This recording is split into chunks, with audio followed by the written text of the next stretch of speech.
welcome back. For today's recipe, we are going to make salmon teriyaki. This is so simple but a flavorful meal.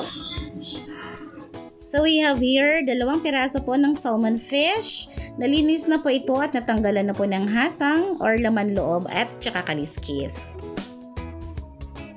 At ngayon po ay i-fillet na po natin yung ating salmon. I-debone lang po natin din yan. So depends po sa inyo kung paano po yung thickness na gusto nyo at saka sa cut po ng salmon.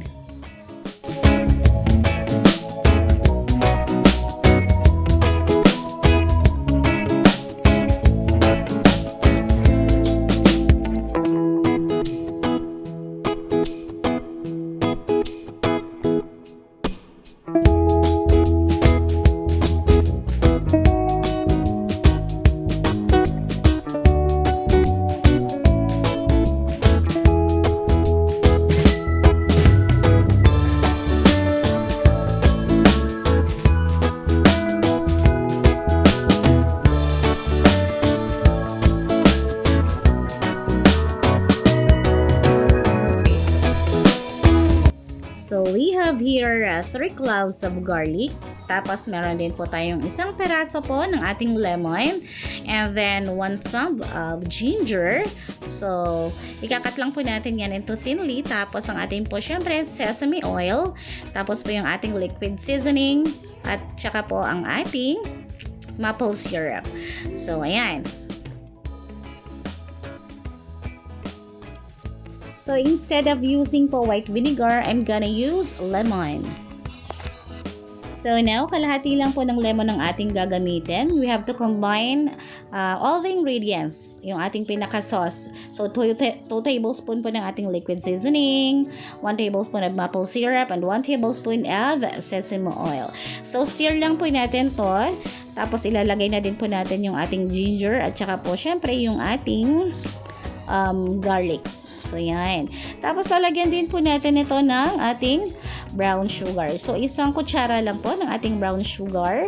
Then, stir it lang po until the brown sugar dissolve.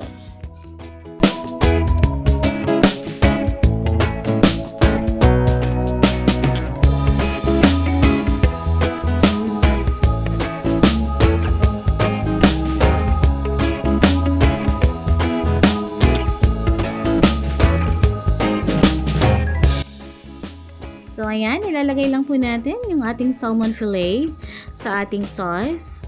So, babad lang po natin kahit mga 3 to 5 minutes lang.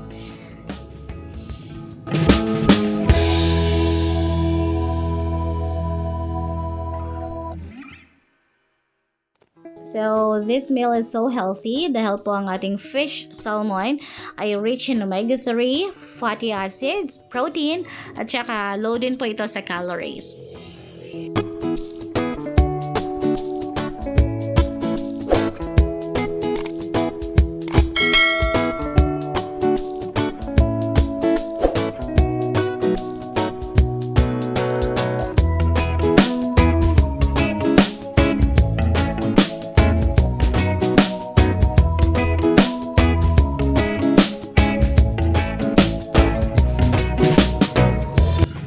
So now, we're gonna heat on oil in a frying pan in a medium-high heat. Tapos, pag uminit na po yung ating kawali at saka yung ating pong mantika, ay ipapan fry na po natin ang ating salmon. So, in skin side down po ha. At saka, prefer ko pong gamitin yung non-sticky pan para hindi po dumikit at madurog po yung ating isda.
And once po na naging golden brown na po yung ating salmon, we're gonna flip it over. So dahan-dahan para hindi po madurog at maghiwala yung ating fish. Yan. So wag lang po natin sunugin or wag pong maging overcooked po yung ating salmon.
So now we're gonna pour in the sauce into our saucepan and bring to boil. Tapos reduce lang po natin yung heat.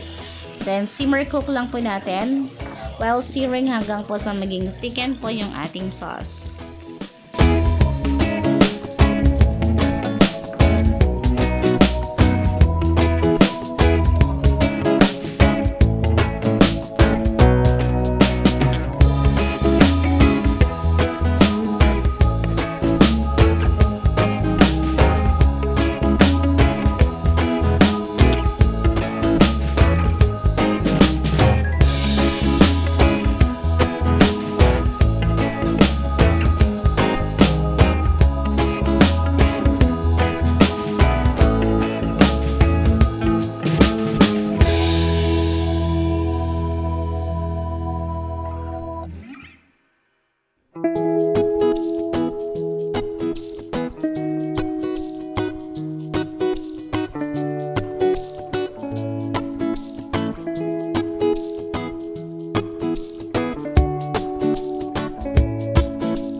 And now, ay ilalagay na po natin on top yung ating teriyaki sauce. Sarap!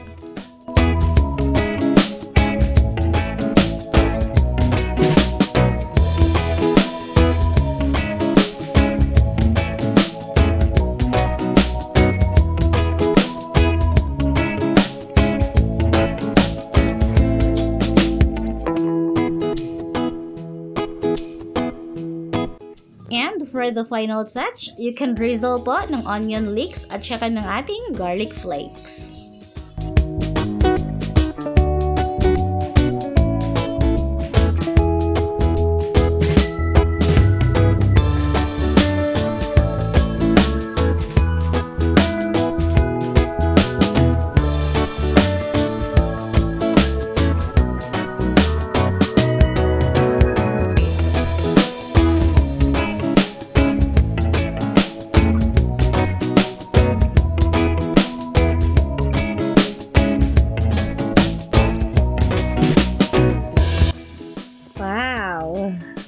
So, our salmon teriyaki is moist, tender, perfectly cooked with a bursting of natural sweetness. Nakakatakam! Kainan na po, guys!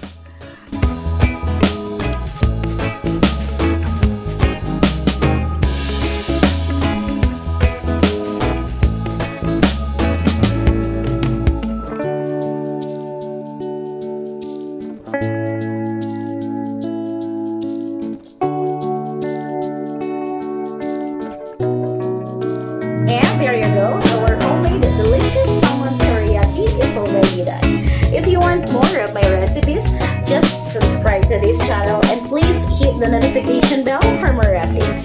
Ito pong muli si Lord Hermosilya na nagsasabing ang mga bagay-bagay ay napag-aaralan yan. Basta may tsaga ka lang.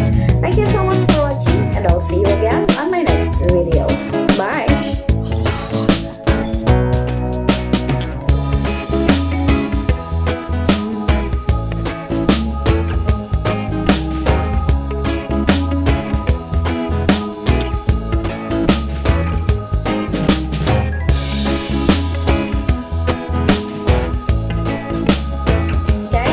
Do support my channel dahil ang 50% po nakikitain ng channel na ito ay ibibigay ko po sa school para po sa hand washing facility po ng aming paaralan.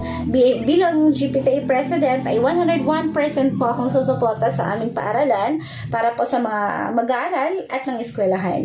Maraming salamat po in advance and mag-iingat po kayong lahat.